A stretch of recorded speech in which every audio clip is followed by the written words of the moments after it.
Well, I want to welcome everybody to this month's presentation. I almost as going into this, I was about as unfamiliar as most people on this subject. I had come across this document many years ago, and it caught my attention, and it's been fun kind of diving into this on this level, and I've really been amazed by all the interlinking parts of the story, and I can't wait to share it with you. So here we see David Walker himself, and the appeal we're going to be discussing is a 76-page booklet he wrote in 1829, basically very stridently calling for an end to slavery immediately.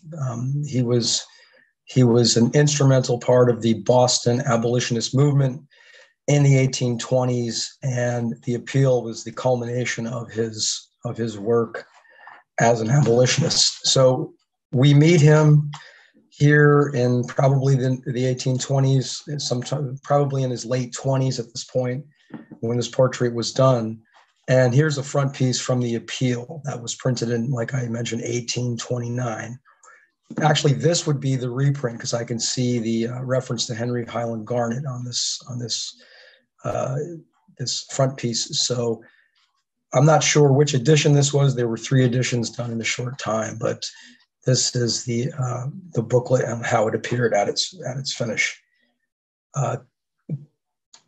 And you can continue here in seeing the modern book cover, the full title, Walker's Appeal, in 4 articles, together with a preamble to the colored citizens of the world, but in particular and very expressly to those of the United States of America. And we will get to the appeal in detail towards the end of this presentation. And as we get to that point, we'll meet a lot of the important people who came before David Walker, who assisted him in various ways through mutual aid societies and Masonic lodges and such. And we'll also see the after effects of the appeal, the response of the South, the fear and loathing and upset that it created, and the long-lasting effect of his work. So we begin David's life here in Wilmington, North Carolina. Approximately 1785 would be the birth year. So that would put him in his mid-40s at the time of the appeal. I've seen other information citing 1796, 1798. So the dates do vary widely on his actual date of birth, but the place of birth does not vary. He was born in Wilmington to a slave father and a free mother. And as a result of this setup, he was born free. In the colonial America at the time, if the mother was free, the child was free. And that was David Walker's entry into the world in the late 1700s in North Carolina. We know very little, if anything, about his parents other than what I just mentioned, but we do know that he was on the move probably by the late 18 teens, certainly by 1820, meaning he was out and about traveling, and his travels landed him in Charleston, South Carolina, which had a thriving free Black population. And his connections there were mostly through the AME Church. He followed the Carolina stay with a trip north to Philadelphia. And what's important about this is, as a free man who was able to move about, he found being in the South was just too much to handle as far as being around slavery, hearing chains and screams. And there's a story where he had heard or had seen a mother whose son was forced to whip her in public in front of the master. And he saw these cruel moments as a sign to get out and head north. And he ends up in Philadelphia. another port city. Remember, Wilmington is a port city, Charleston's a port city, Philadelphia is a port city. We don't have him or any record of him traveling inland, but presumably he was traveling by boat, and he lands in Philadelphia probably in the early 17, I want to say, or I'm sorry, the 18, mid 18 teens period, 1815, 1820. Again, the dates are very fuzzy here, but we know he lived in Philadelphia, and we're almost certain he was connected to the next person we'll see on the next slide, a very prominent, very, very important figure in Philadelphia history and African-American history. This is Richard Allen. Richard Allen has a very full story to share with us, and I'm sorry we can't spend more time with him and the other men and women we'll be talking about today. But briefly, Richard Allen was born a slave and purchased his freedom in 1780 at the age of 20.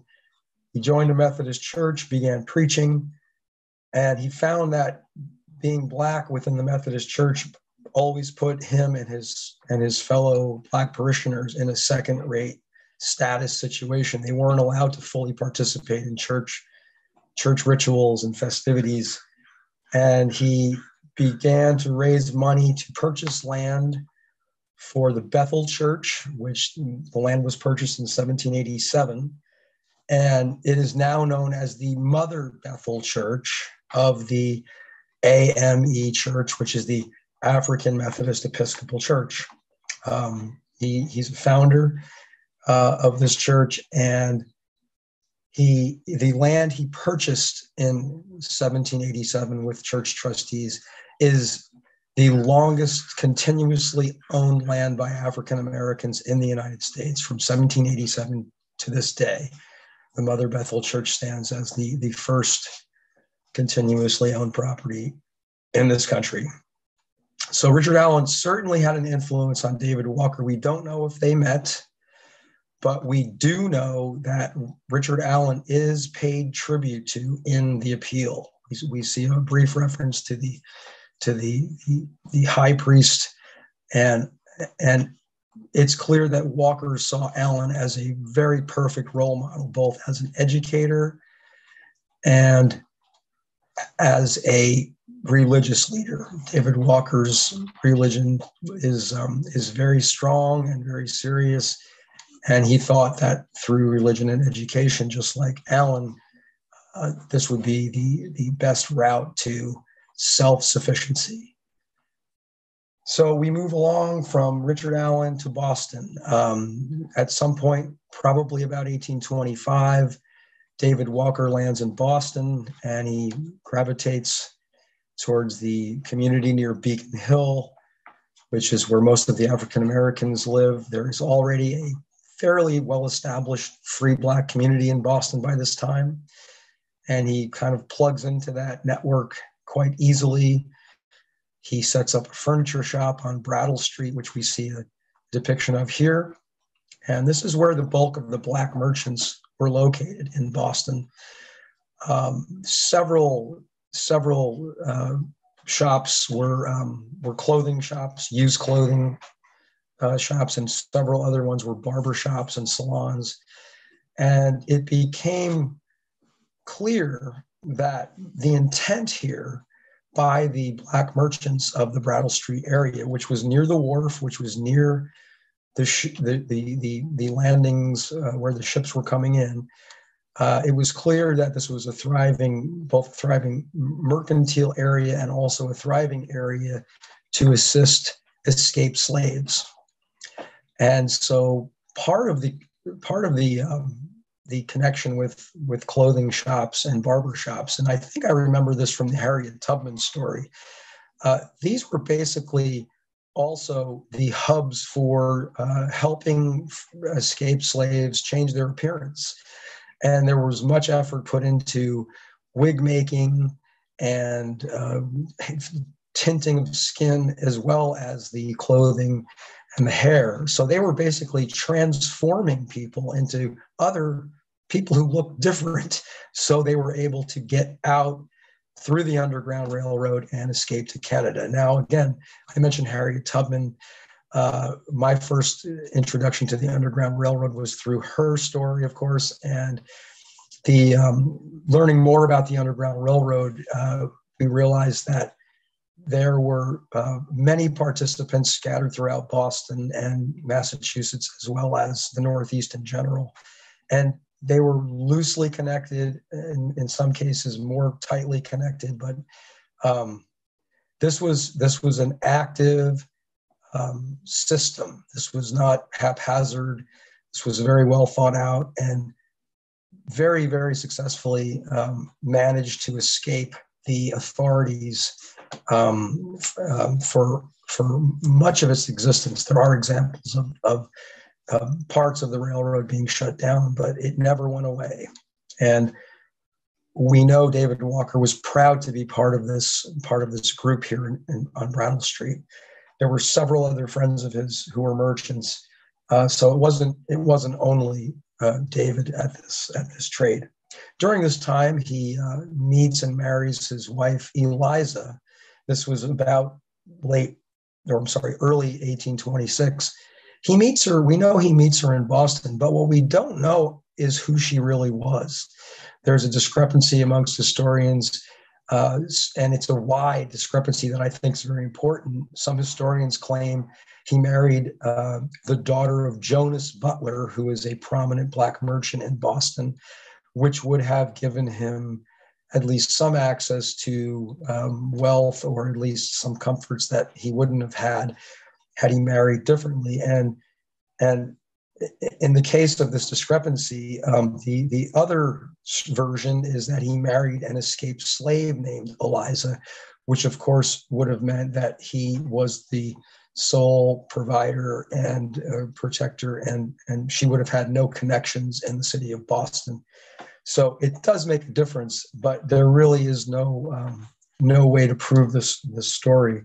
As we see from time to time in the David Walker story, the information is sketchy at best, and it often comes from very, very isolated sources. So we pretty much have to trust what's there. There's not a lot of new information or side information that adds new light to the story. So he either married Eliza the wealthy or Eliza the not so wealthy, and begins his life in Boston. They have two children, Lydia Ann and Edward G, and we'll meet Edward a little bit later, and we'll talk about Lydia as well a little bit later. But again, his business is clothes, and there is a case that is on the record from 1828 where he was involved in a lawsuit of some sort, or a criminal charge of some sort, where he was charged with selling stolen clothing, stolen property. And we have no idea on the results of that case, but we can presume it was settled fairly easily because it didn't affect his business. His business stayed in full function. So during this time also, in the mid or later 1820s, he meets up with and gets connected to various societies in Boston and creates a few of his own as well. The first group he joins upon entering Boston is the Prince Hall Freemasonry group.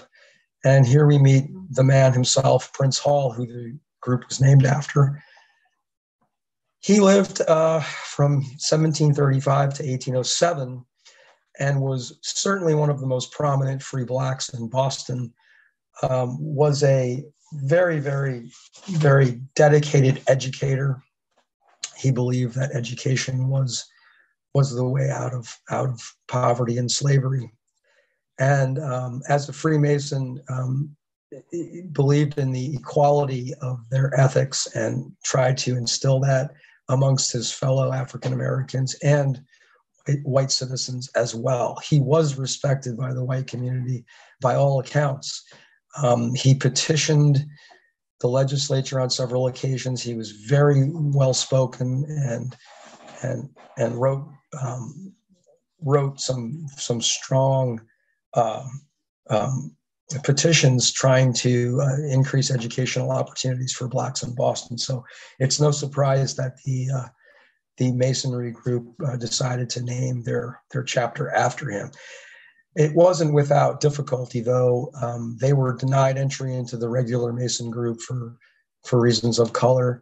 They had to appeal to the European Mason branch to get their own chapter.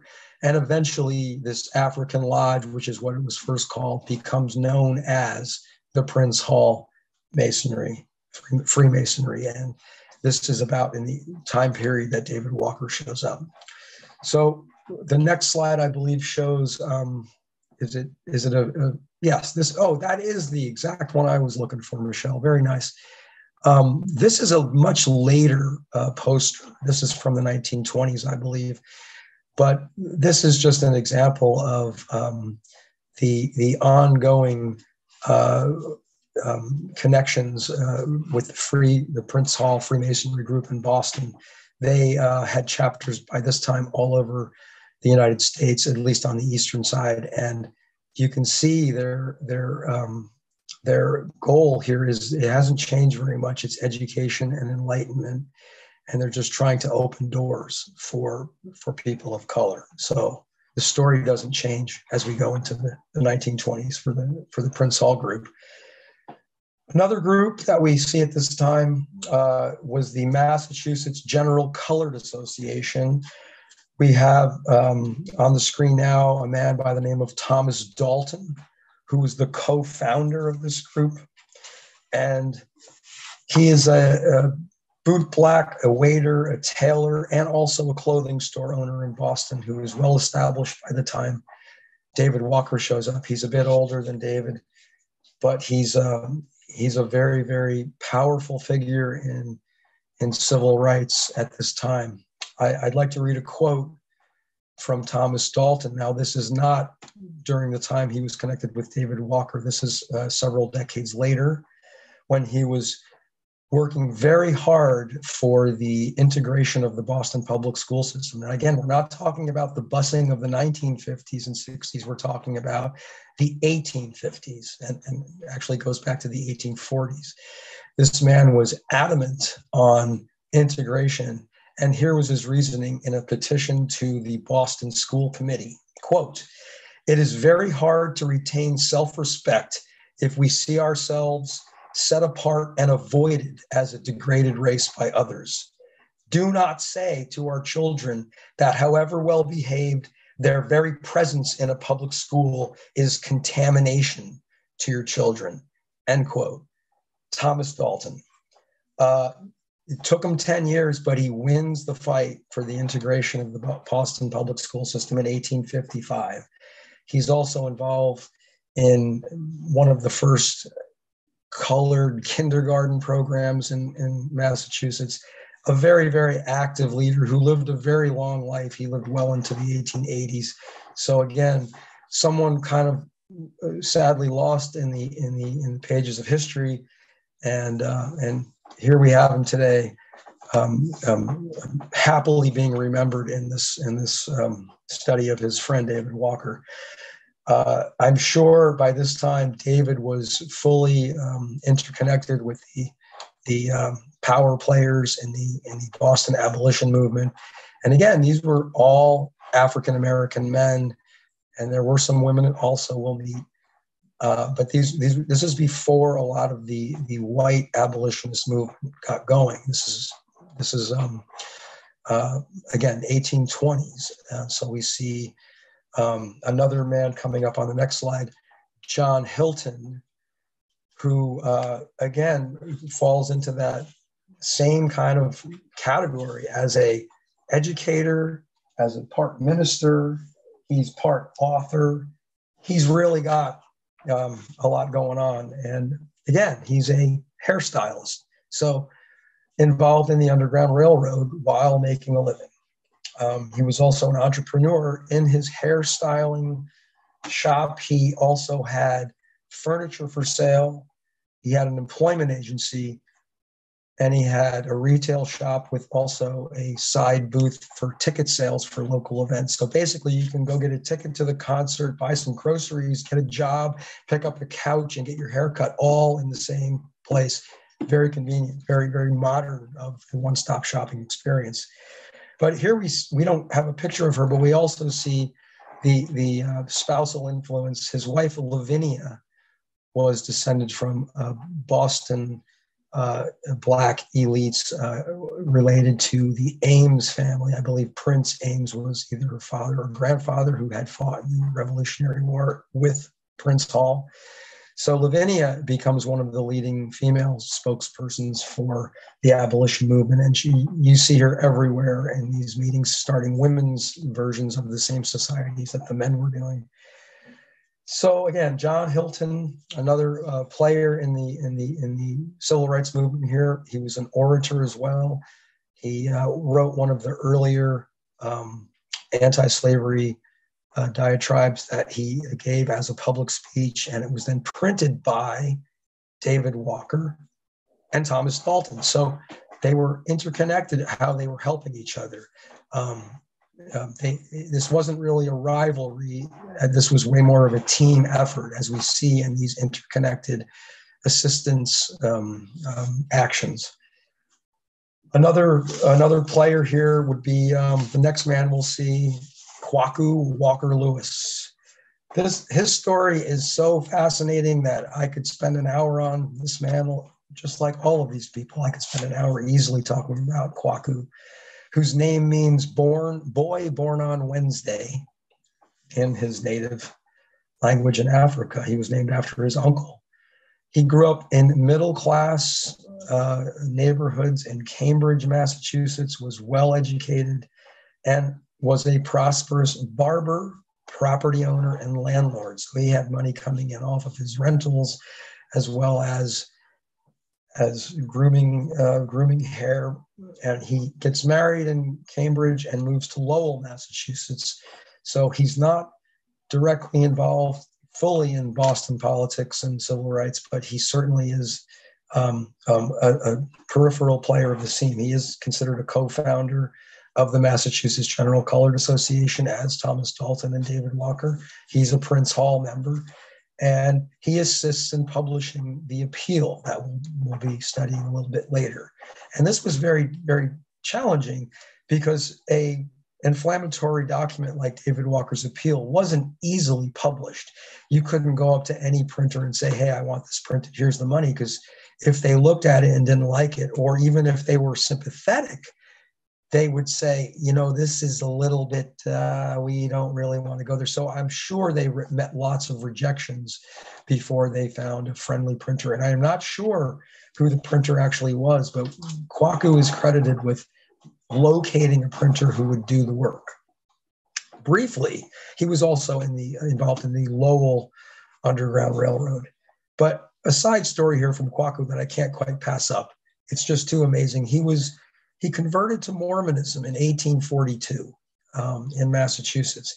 He was ordained an elder in the Mormon Church in 1843 by Joseph Smith's brother. So the founder of the Mormon Church's brother ordains him as an elder. He's the third African-American elder at the time in the Mormon Church. And so in 1850, when Brigham Young moves the group out to Utah, he decides to go there as well. So he relocates to Salt Lake City, not realizing that Brigham Young wasn't Joseph Smith. And Brigham Young swiftly banned African Americans from all ordainings, all participation in the church, not from being church members, but pretty much from any kind of hierarchy in the church.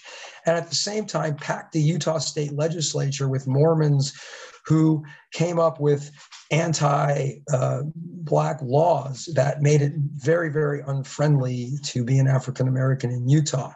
The laws on the state legislature stayed on the books till There were mostly miscegenation laws. They stayed on the books till the 1960s, and the Mormon ban on priests being ordained lasted until 1978. So talk about a forerunner, a forerunner of forerunners here, Mr. Lewis, but who did about 6 months into his Salt Lake trip realize that he was not welcome there and returned back to the East Coast.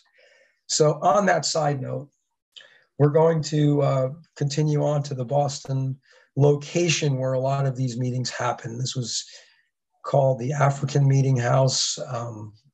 It's at 8th Smith Court in Boston. The history here goes back to the Methodist Church and a gentleman by the name of Thomas Paul, the first pastor at this church. We'll talk about him in just a minute, but today the African Meeting House is it still exists, and it's part of the Freedom Trail in Boston. It was used for many purposes. It's considered the Black Faneuil Hall of Boston, if you're familiar with Faneuil Hall, the Patriots meeting place. This building housed schools and church meetings and organizings and pretty much every gathering of African Americans in Boston that could be possible. Women had their own meetings there. Temperance societies met there. Very much an active hub of activity at this time in Boston. So we're going to go ahead and meet the man who ran the show there, and his name was Thomas Paul. I believe it's the next one. Do we have Thomas Paul, Michelle, coming up? We should. Where's Tom? There. No, the other way. There he is. Now, okay, we have two pictures of the Baptist minister, the first minister of the Baptist church, which that meeting house was originally used as. It was exclusively a church at first, and it became a meeting house later. But we see two very, very different pictures of the same man. The engraving on the left, he appears not all that different than, say, a John Quincy Adams of the time. He looks like a balding white man. Now, the picture on the right, which is more of an elaborate painting, he certainly looks like the distinguished Black gentleman that he was. So it's just interesting, different looks of the same man. But he was an extremely important figure. I would put him in the same class as a Richard Allen. He was Boston's Richard Allen, basically. He didn't live much past the 1830s. I think he died in 1831, so his influence ended there. But it was continued on by his daughter, Susan, who was an influential author, educator. I believe mainly her profession was teaching. She wrote the first autobiography, or the first biography of an African American in the 1820s, and continued on her father's tradition of education and religion for the African American community. So we see the next slide will show another prominent Bostonian by the name of William Lloyd Garrison, fairly familiar figure to folks who are kind of know a little bit about this period. A very, very fiery abolitionist and a very outspoken critic of many things, including the Constitution, which he referred to as a contract with the devil, which I always found very fascinating. The Liberator begins in 1831, so he starts his paper after the Walker era had ended.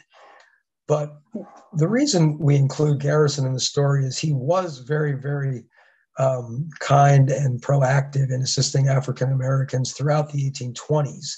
So he was connected to Thomas Paul and the African Meeting House, and was often involved in fundraisers, and absolutely believed that slavery was an abomination that needed to be abolished.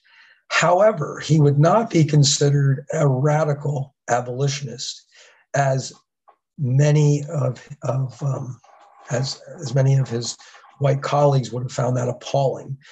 He seemed to be fully aware of the urgency of the situation, and yet believe that over-inflammatory or overly agitated action would backfire. He thought that by advocating things like slave revolts and such, it would end up coming down on the blacks who did not escape. It would be a worse situation in the long run. So when Walker's appeal came out, he denounced it as too violent. And that's his connection to the story directly with David Walker. He knew David Walker, I'm pretty certain, but and was generally supportive of his ideas, but not so many of the ideas in the appeal itself, as we will see soon.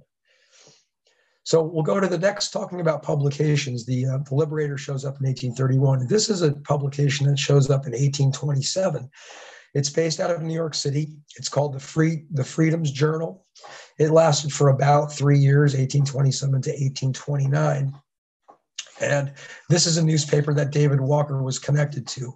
He was both a contributor, as in a columnist, and he also was a sales agent in Boston for this New York City-based paper.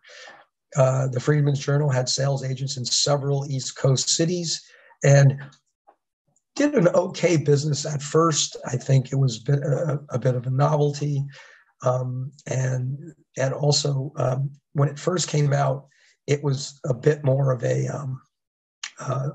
more of a powerful voice in trying to promote education and literacy. We will meet now the two co-editors of this journal. These were the well-educated John Brown Russwurm, co-editor of Freedom's Journal. He was not a native of New York City. He was born in Jamaica and died in Liberia. But during his time in the United States, he lived for a brief time in New York City and was the co-editor of this paper. But he started to split with his fellow co-editor, who we'll meet in a minute, Samuel Cornish, over the topic of repatriation, or basically returning to Africa. He was very much a proponent of the Return to Africa movement. In fact, he could be considered the father of it, as he was the first one to go to try to set up shop for future arrivals. And this was in the early 1830s. He was already in Liberia. And this is where he set up a paper right away as a newspaper man. He's also the first African American to graduate from Bowdoin College in New Hampshire. So he brings a lot of credentials to this job, and he was the one who contributed a lot of the literary content of the paper, meaning poetry, African history. So this was a wide-ranging newspaper. It also had a column that was more of the Cornish style, and we'll meet the next man here, Samuel Cornish, his co-editor. There he is. Samuel Cornish was much more connected to New York City. He was basically considered one of the leaders of the free Black population in New York City, which is estimated to be about 15,000 people in the 1820s. So it's about a tenth of the population, and Samuel Cornish is already a leader. But his style is different as a newspaper man. His style was to bring out story after story of wrongdoings by whites. So he wanted to show that, although you accuse us of doing all these things, look at what you're doing. And so he would have lists of bizarre and heinous crimes all throughout the Eastern Seaboard. And they would be, just listings of bad things done by white people, trying to bring attention to the fact that, hey, we're all pretty much the same. We're good and we're bad, and here we go. This did not necessarily increase readership, and I'm not sure if this was where the owners of the paper wanted things to go. I think the owners of the paper, and we'll meet one of them next here, his name was Peter Williams Jr., a financier. This is a New Jersey native, by the way, native of New Brunswick. He is basically, again, along the lines of a Richard Allen and a Thomas Paul. He is taking the high road of religion and education and trying to fuse the two into a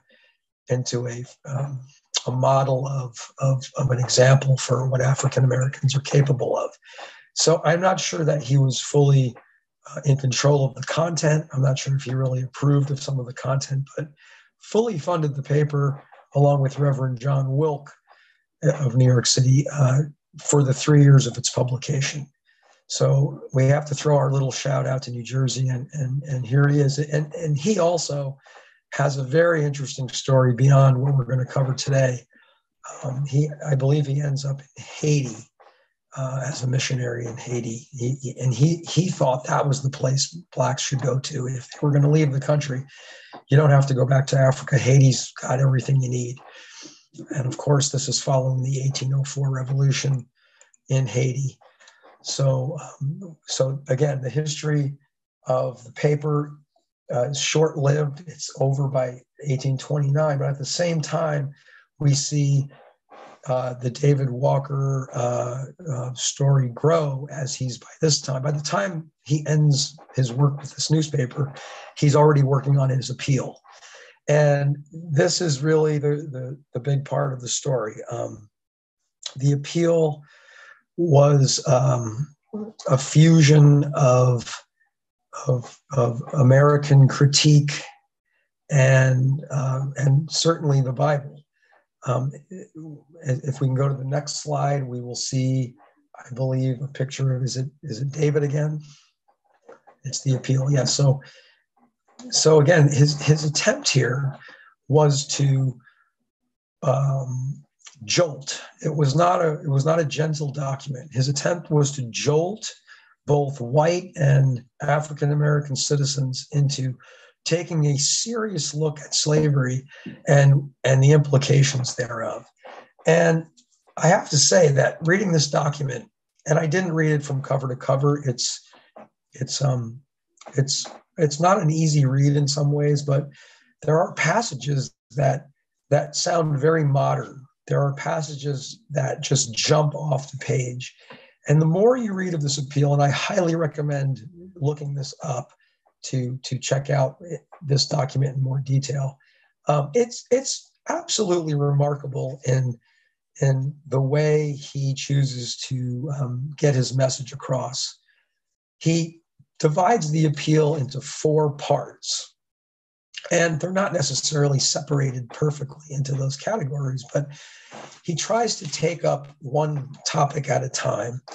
And it's really a very powerful publication. And again, once it was finished, it wasn't necessarily automatic that it was going to be published and widely distributed. This was incendiary in every letter that was printed.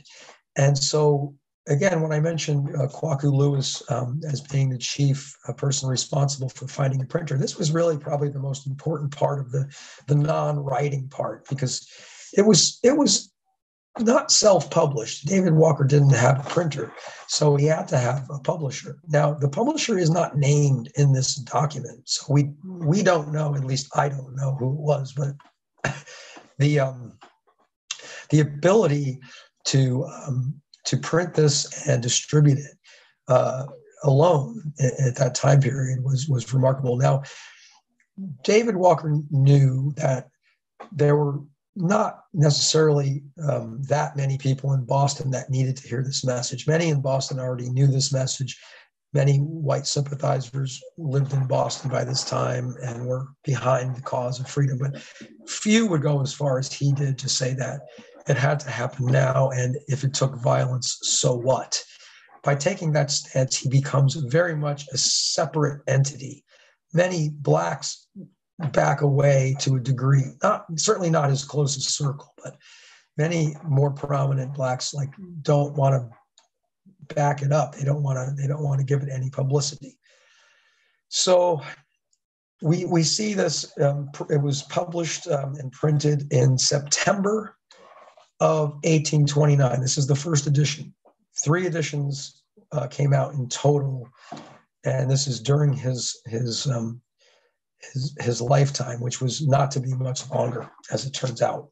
So I think now we're going to go into reading some of the excerpts, which I think are relevant. I couldn't come close to covering all that I wanted in the excerpts, but we're going to start with this one right here. Now, I have to just start by saying he uses liberally the exclamation point and the capitalization and the italicization methods. He's trying to have these words jump off the page, and they do. So if my voice does some fluctuating, beyond my little head cold I have here. It's because of exclamation points. So here we go. This is the first passage I'll read. And this is his trying to connect what he's going through as a free Black man and what his compatriot African Americans are going through as slaves.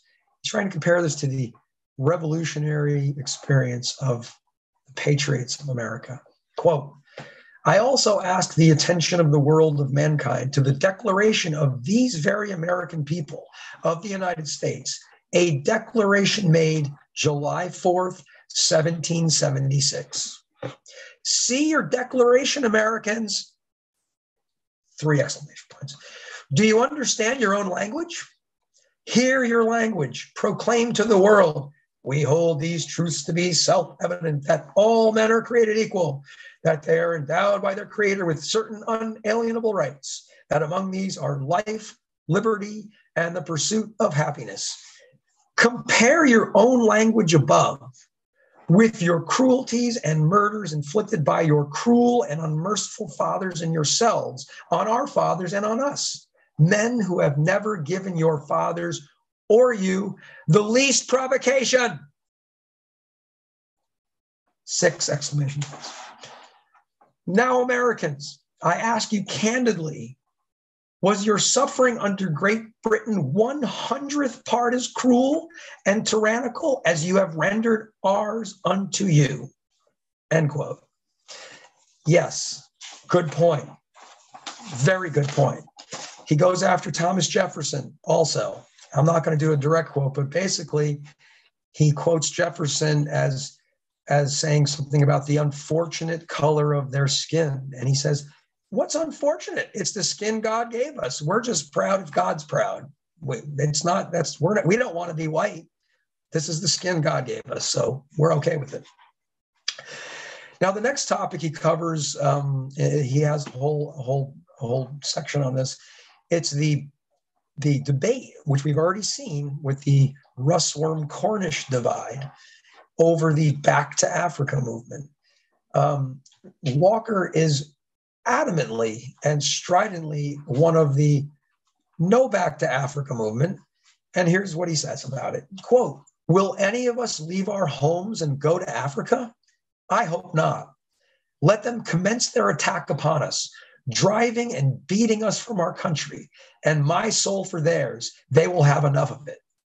Let no man of us budge one step, and let slaveholders come and beat us out of our country.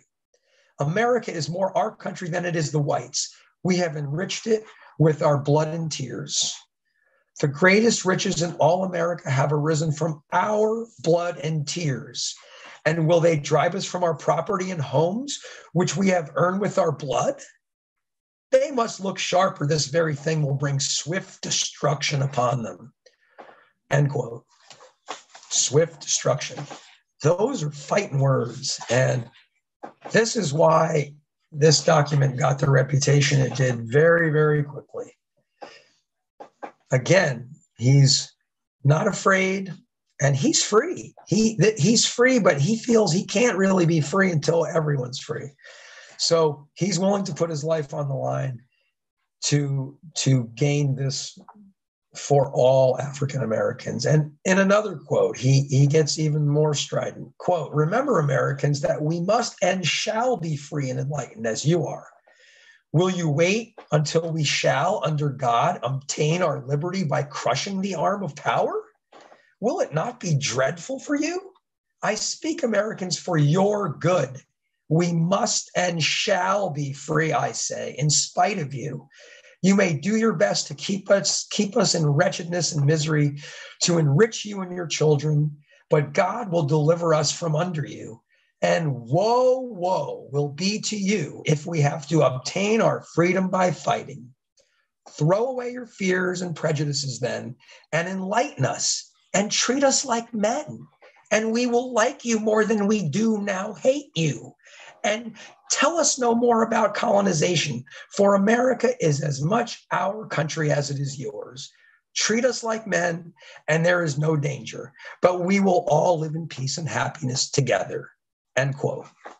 So again, we have to remember in all of these words, this is a very hopeful person.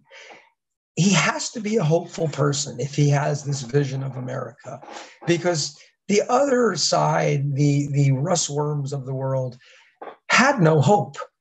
His hope was gone, and he went to Liberia. He might have been gone before this was even published in 1830. So it really is the difference between hope and hopeless. And David Walker felt like he had to provide some sort of blueprint, some sort of immediate action plan, because he didn't see any kind of gradual emancipation plan helping anybody anytime in the near future at all. In fact, he had documented in this appeal the very, very slow progress of eliminating slavery in the North. For example, states like New York and New Jersey had very slow releases of slaves because they had certain cutoff dates. If you were born after this date, you were free. But before that date, you were a slave until you were 18. So you had slavery going on until the 18 teens, 1820s. New Jersey had slaves in the 1820s, 1830s. Even after England had banished slavery, northern states had not fully done so. Again, it's not that they were actively involved in it, but they still had remnants of this in this gradual plan. And David saw the futility of that. It was just, it's too long to wait. Freedom now. So we go further into the documentary trail, and we talk about kind of, this is the conclusion that David wanted to leave, and I'll read two different sections here. This is his call to his fellow African Americans. Quote, "There is great work for you to do.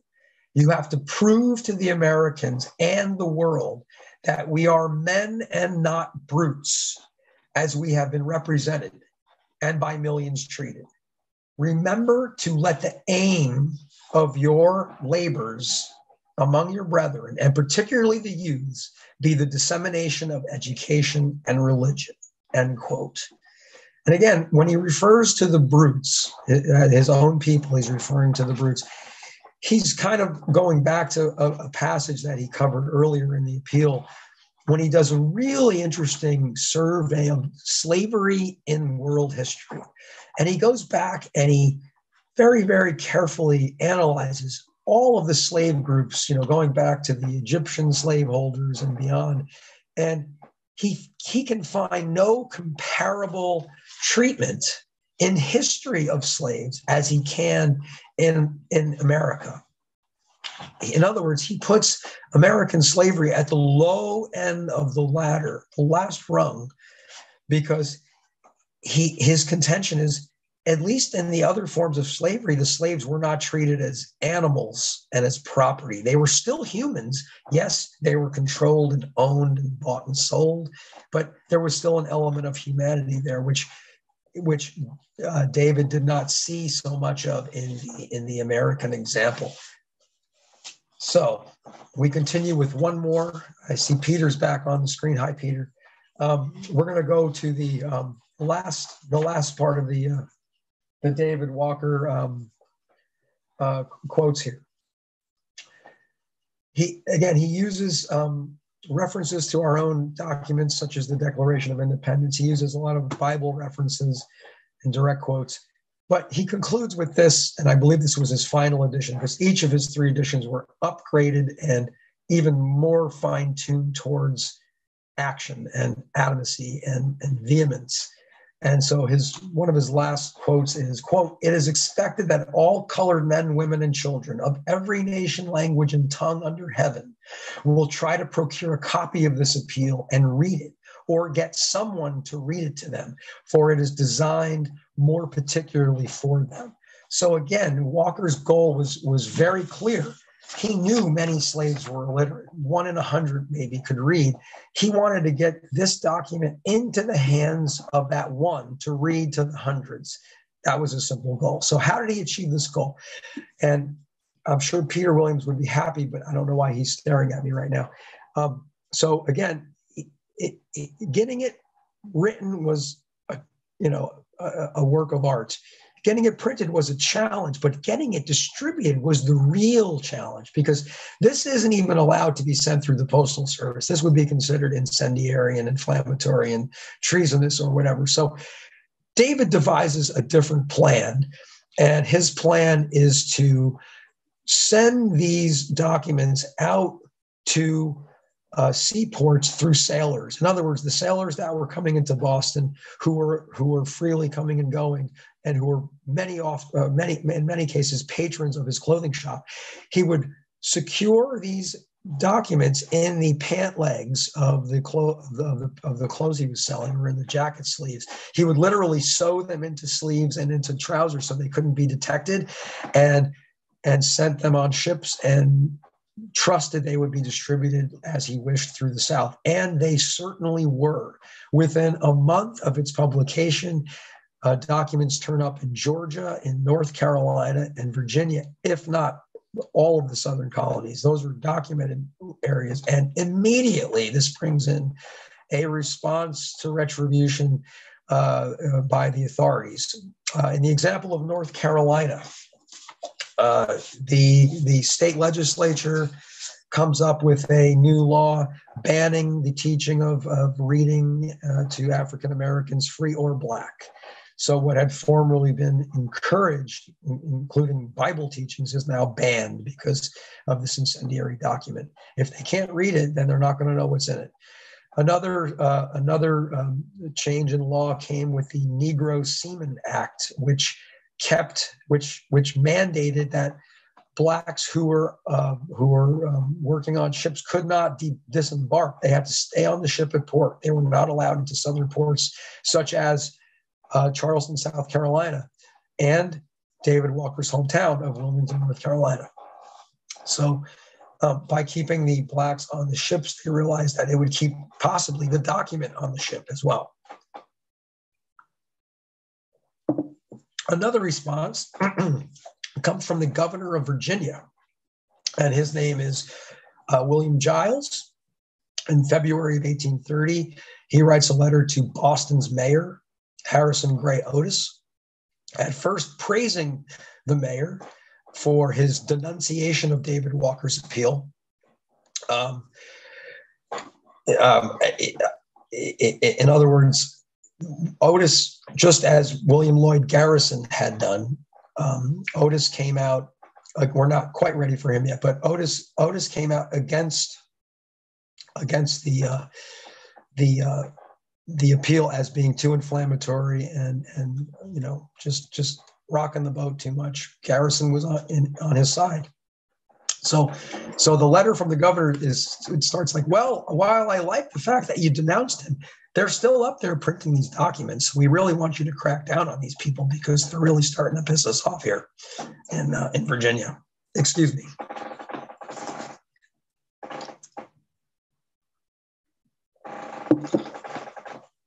So the reaction is intense, and a bounty is put out on David Walker's life. $1,000 dead, $10,000 alive. I'm sorry, $10,000 alive, which is approximately $400,000 today. So that's what he was worth alive. So they could torture him, presumably. And so this guy becomes a real thorn in the side of Southern slave owners. And it's to the point where there is believed a possible connection between his document and Nat Turner's rebellion, which was a Virginia slave rebellion that, of course, did not end well. And that was in 1831. So there is evidence, there is no evidence directly, but there is some circumstantial evidence that Nat Turner had read, indeed, David Walker's appeal and acted accordingly. I mean, if you followed the Nat Turner story, it seems like he was reading David Walker for sure. And the man we see here, Henry Highland Garnet, is probably the reason we know David Walker today. He was a very, very active abolitionist, minister, educator, and orator. Escaped as a child slavery in Maryland, ended up in New York City, and became the founder of the he was educated at the African Free School and went on to found many, many African-American organizations in New York City and was known for his militancy. So he doesn't show up at the top of the list of many abolitionists because, again, he totally backed David Walker's militancy. He 100% thought that as an escaped slave, this man was subject to the fugitive slave law. He could have been captured and sold back into slavery, but that didn't happen. And his legacy is that in 1848, he republishes the David Walker Appeal and includes a biography. So this is probably the man most responsible for us knowing about David Walker today. He was a very, very widely respected person. In his later years, he was the first African-American to speak in the House of Representatives, giving prayers. And we continue to see the legacy of the Walkers and the Garnets in modern history when we look at the Black Panther movement, for example.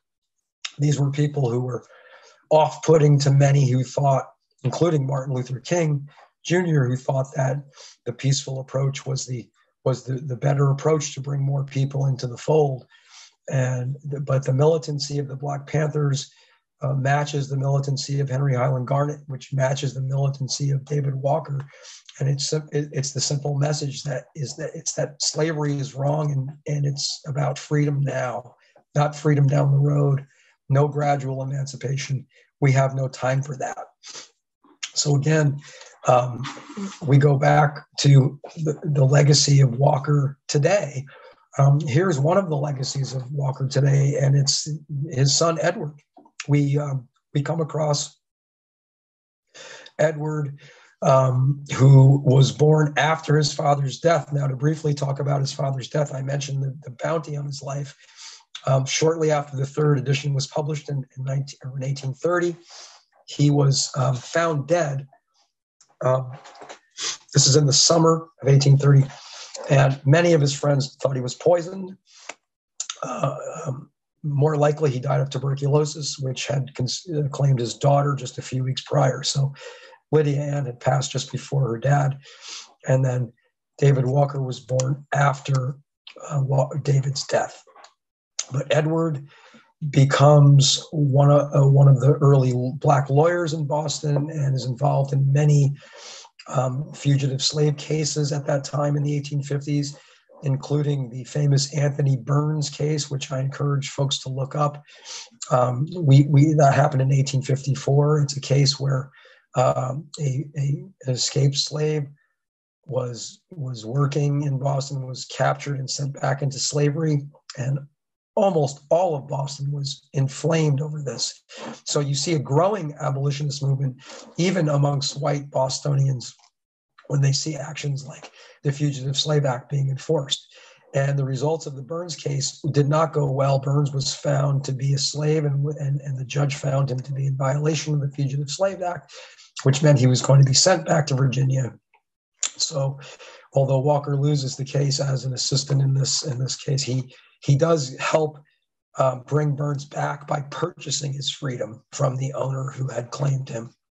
So we see him as one of the first Black men elected to the Massachusetts state legislature, and that was in the 1860s.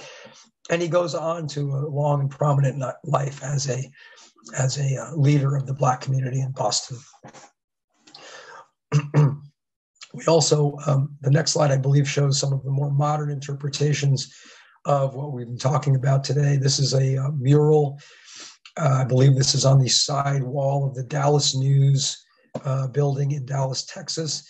And this is commemorating, we see Russworm, we see Cornish, we see the Freedom Journal banner, and that's Ida Wells, I think, in the middle, all very prominent players in the early days of the abolitionist movement. So we conclude here. This is a painting that is supposed to be David Walker. It doesn't look like so much like the one portrait we do have, but this is one of a series of paintings by this artist. Her name is Carrie Marshall, and they're very striking paintings, but it seems to be part of a bit of a revival in kind of recapturing the memory of David Walker.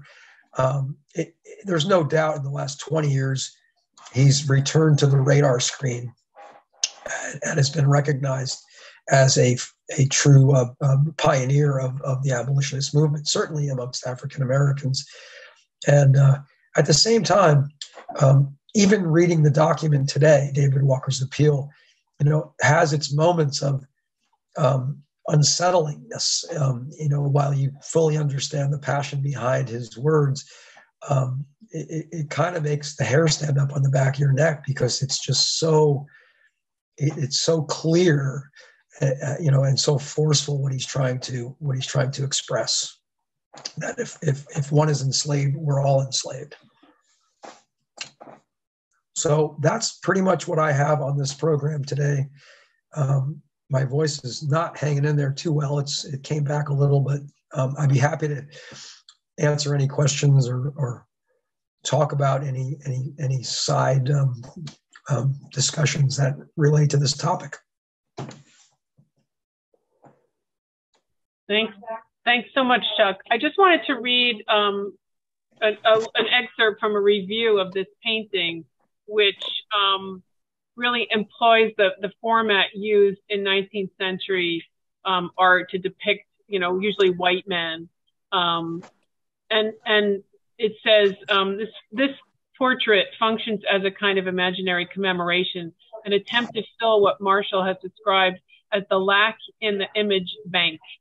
And it's funny because when you're looking for images, there weren't a lot of images of this particular abolitionist, this historical figure, but also of a lot of these people that you've depicted. There aren't a lot of images, right? And so there aren't a lot of paintings the way there are of historic white figures, right? So at the same time, the way in which the figure has been painted, the face of a shiny bluish black with a background in indigo, the figure's jacket of dusty blue, has an abstracting effect that works to undo the painting's referential function. The histories of paint and color are as much of the subject of Marshall's work as David Walker is. So really interesting use of color, and then kind of juxtaposing that really bright sort of baby blue. It's almost like I keep thinking of like little Lord Fauntleroy. I can never say that, even though I think Grandma used to call you that. But that sort of military, but sort of like childlike color against the very, very darkly painted face. And then really a very, very strong, piercing, and I thought almost laser-like focus on the forehead, on the highlight on the forehead, which really kind of brings your eye right there. And to me, putting focus on the brain and on the power and the just sort of, I don't know if anybody else sees that, but really that's what when I look at this, that is really what's so striking to me, is that rather large highlight, really. Yeah, that's interesting. Yeah. So I'm going to open it up. If anybody has questions or comments or anything, if you just want to chime in, anybody just unmute yourself or put it in the chat. I thought this was so enlightening. I knew about the Underground Railroad, but I never thought about the travelers changing their appearance and creating wigs and putting on makeup and changing their skin tones. That was very eye-opening for me. It makes sense to do that, but I never thought of it being done. It was the same feeling for me. I was, it was a combination of enterprise and practicality and assistance. It was a great system because they were making money off of people who had money. They were helping people who needed help. It was just a win-win-win-win situation. And it never occurred to me again. I think I remember a little bit from Harriet Tubman's story, but it never occurred to me this was an organized system. They were like costumers in a Broadway play, changing looks and appearances quickly too. They didn't have like endless amounts of time to do this. They were trying to keep people moving because another group was coming in. And so they had to always be resupplying their stocks of dyes and wigs. And it was really way more organized than I think I ever realized. Yeah. Yes, I was equally amazed. Yes. Thank you. I appreciated this very much. Great. Thank you. This is all the history we weren't taught in my day. I have learned so much from the programs that Michelle has presented to us. This is amazing how organized and together they were. But of course, we weren't told about this until recently. And it's a very small group of people. Very small group of people. They seem to all know each other and be of assistance. Again, there wasn't a sense of rivalry or a sense of competition or undercutting. They were really needing to and really were able to work together and play on each other's strengths and help out with the weaknesses and look out for each other's families. It truly was a network that was very, very functional. Congress could learn something from them. Cheers. How about Montclair government? Oh, well, yes, that's true. I mean, closer to home, yes. Yeah, please go to those council meetings. Painful. Yeah. On the subject that Michelle brought up about images, it's interesting too, because the image that they had, it was on the program for Kwaku Walker Lewis. It's actually Scott Joplin.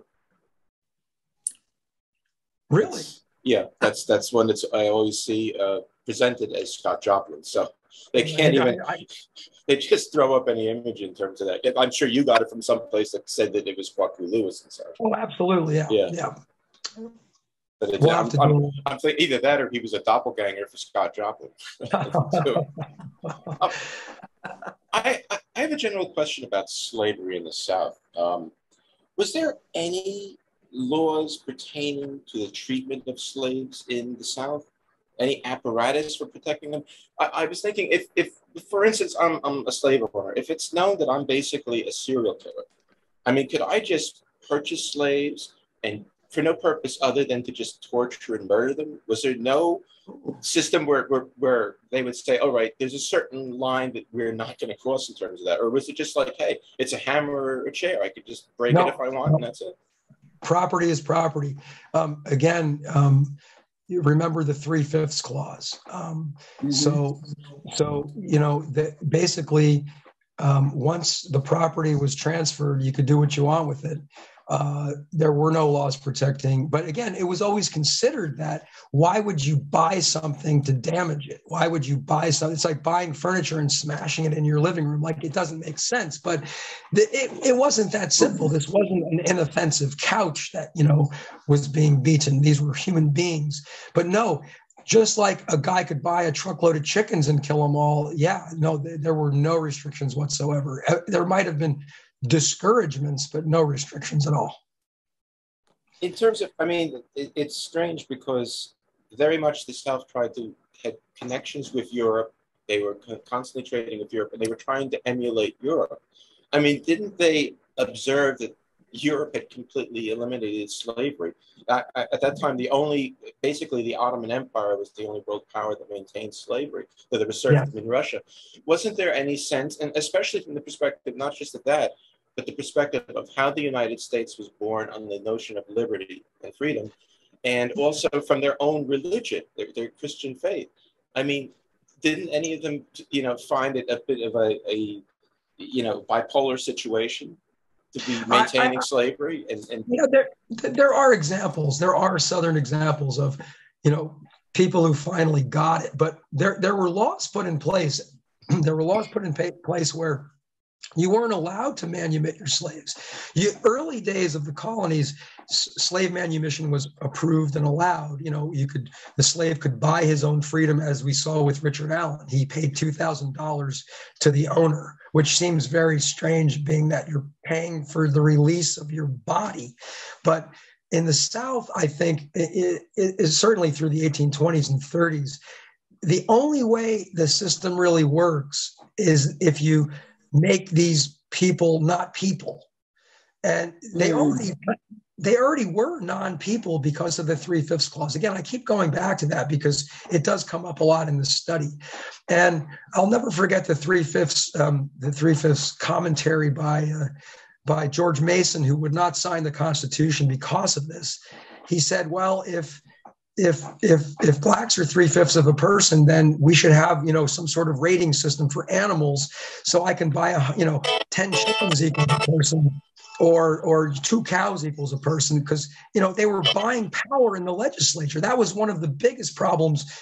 Politically, they were buying power. You can go out and buy people and gain seats in the House of Representatives. Yes. That was seen. Some people saw that from day one. This was what Garrison said. This is the document with the devil. That was the detail that bothered the most people from the get-go. 1787, they saw that, oh, that's not right. That's not going to work. But it got in there, and that leads to the disproportionate power of the South directly.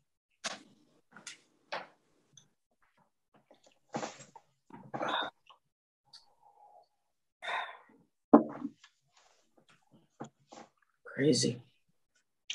Indeed.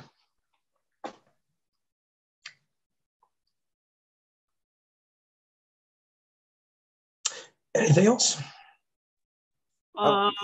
He died right after his daughter did as well, right? It was like about a week or a couple of weeks apart. And again, the controversy, like some reports say he died on the street, some reports say he died in his home. And again, there was the controversy of poisoning versus tuberculosis. There's no way to know the truth on that. And again, no one knowingly collected any bounties on his life. So it was just the timing of it, most likely, but it wouldn't be surprising if he was poisoned. Death was not uncommon back then amongst people of all ages. So it wasn't really investigated, of course. But the strange part of the story, I think, is what happens next. We don't know about Eliza. Again, I mentioned her background. Her background is either as a runaway slave or as the daughter of a famous Boston free black family. And that seems like that one should have been cleared up by now. That should be known. But there's also reports on Edwin or Edward. We see both names for him. One report has him being born in Boston in 1831, and another report has him being born in South Carolina in 1831. And if he was born in South Carolina, that means the mother, Eliza, went south, gave birth, and then came back to Boston because she's in Boston and remarries not long after that, by I think 1834. So her travels there are confusing, if indeed she did travel. Again, when you get a story like this with so little primary documentation, you're going on a lot of what other people are saying, such as the Scott Joplin Kwaku Walker controversy. Again, there's no way for me to cross-check what Kwaku Walker looked like. So, we have to go with what we have. And so I find that very challenging as a historian. I've never done a report like this where I'm relying solely on, internet-based sources. Now, I was able to get into actual documents, of course, through the internet, which is, for me, much better. But a lot of the narrative, even Henry Highland Garnet's narrative of 1848, is based on passed down information or hearsay more than documentation. When I do my presidential research, it seems a lot more documented in many, many ways, of course, because these were, white citizens of the United States. And it was, of course, from a later time, meaning more papers were kept, and there's things like photographs from the 1850s onward. This all happened before that kind of documentation. So it's not uncommon for all history before, say, 1850 to be increasingly challenging as far as primary sources go. But Boston is, it's pretty good as far as, record keeping. And they say, like the document I mentioned, the letter from the governor of Virginia to Mayor Otis in Boston from 1830, that has been preserved. So there are some secondary documents that preserve the Walker story and allow you to see, what the general view was from other angles. It's interesting to see Garrison too, such an influential player after this period in the 1830s and 40s and 50s. who was seen as a radical by many abolitionists. Walker was more radical than him. He backed away. He couldn't fully support David Walker because, again, advocating violence is and was and always will be controversial, no matter what the cause. There's always going to be opponents, as Martin Luther King Jr. was. And again, weighing that against the urgency of enslavement, it's a challenging question. I can understand, the cautiousness of a King, and I can understand the militancy of a Stokely Carmichael, both. They both have merit. Malcolm X's name comes up quite a bit in connection to David Walker, and I think it's fair. I mean, Malcolm X was not out to pacify. He was out to ignite because he thought ignition was what was needed. One could argue that things were better in Malcolm X's day than they were in David Walker's day. I'm not so sure. I think we see, especially in Boston, the racial history of Boston is fascinating to me, especially as a sports fan, because, we see this element in Boston where, the free blacks had some movement. They had upward mobility possibilities. They had connected elders who were part of a traditional, land holding class. We had tax-paying homeowners in like Prince Hall was in the upper elite of Boston's community. And then we see, as Boston becomes I think, more integrated town, and I don't mean integration with blacks, I mean more of a cosmopolitan town, I suppose, meaning, immigrants from all over the world land there, of course, from Ireland and Germany and other places. We see the next wave of racial tension at a much higher pitch, it seems, than it was back in the 1830s and 40s. When you hear the stories of Bill Russell in the 60s and even Jim Rice, Boston Red Sox outfielder in the 70s, I mean, Boston sounds like it went backwards in many ways to me. It's just a feeling and an opinion. It's not a definitive statement. And I'm not speaking of the Boston of today, but when you look at the busing story of Boston, the legendary, tragic story of integration that was not smooth and didn't go well and created resentment on all sides. We see in 1855, Thomas Dalton successfully, after 10 years, petitioning public schools to be integrated in Boston. I'm not saying that there wasn't tension, but there wasn't violence. There was not violence. They respected Thomas Dalton. He was a well-spoken, well-respected member of the community who, even if they ignored him and his plea 5 times until they finally agreed, they let him come back and try again. He was doing it by the book. He was patient. He wasn't violent. He was using reason and education and eloquence to try to convince people of the right way. And it worked. And it seemed like 100 years later in Boston, things didn't work so well. And it makes you wonder, how evolution, social evolution really does work.